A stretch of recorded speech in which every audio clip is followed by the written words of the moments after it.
હોળી આવી દાળિયા ધાણી અને ખજૂરનો પ્રસાદ લાવી ફાગણ સુદ પૂર્ણિમાના દિવસે હોળીનો વિશેષ તહેવાર ઉજવવામાં આવે છે અને તેમજ ઘણા લોકો હોળીના તહેવારને હુતાશણી પણ કહે છે. રંગો અને મસ્તીનો આ તહેવાર આમ તો વિશ્વભરમાં અનેક રંગરૂપમાં મનાવાય છે. નમસ્કાર મિત્રો, હોળી અને ધૂળેટીના પાવન પર્વની આપને તથા આપના પરિવારને હાર્દિક શુભકામનાઓ. BS9 TV ન્યૂઝમાં આપની સાથે હું છું નેહા પટેલ.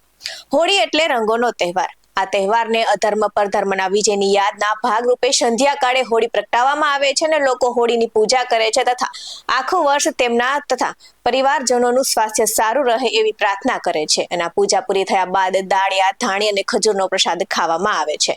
હોળીની માન્યતા પાછળ સૌથી મોટી પ્રચલિત કથા પ્રહલાદ અને હિરણ્યકશ્યપુની છે.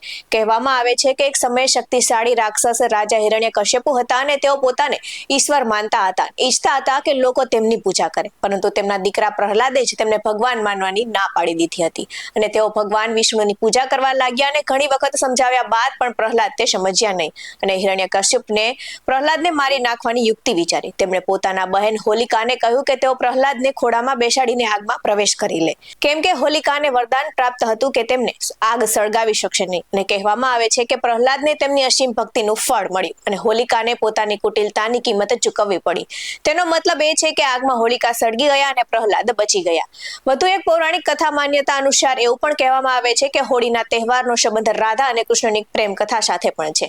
વસંતમાં એકબીજા પર રંગ છાંટવાની આ લીલાનો એક અંગ મનાય છે. ત્યારબાદ આ પરંપરા બની ગઈ છે અને કદાચ આ જ કારણે મથુરા અને દ્વારકામાં ફૂલોની હોળી રમવામાં આવે છે. તેમજ વડવાઓ હોળીની આગ કઈ દિશામાં જવાની છે, વર્ષ કેવું જવાનું છે અને કયા પાકના ભાવ સારા મળશે તેમજ વરસાદ કેવો અને કયા મહિનામાં પડશે તેનો વર્તારો પણ જોતા હોય છે. આવા જ વધુ અહેવાલ સાથે ફરી મળતા રહીશું. તમે અમારી YouTube ચેનલને સબસ્ક્રાઇબ કરવાનું અને અમને Facebook અને Instagram પર ફોલો કરવાનું ભૂલશો નહીં. બાકી નવી અપડેટ્સ મેળવવા માટે આપ જોતા રહો BS9 TV ન્યૂઝ. અહીં આપવામાં આવેલી જાણકારી ધાર્મિક અને પૌરાણિક કથાઓ તેમજ માન્યતા પર આધારિત છે. BS9 TV ન્યૂઝ આવી કોઈ પુષ્ટિ નથી કરતું. નમસ્કાર.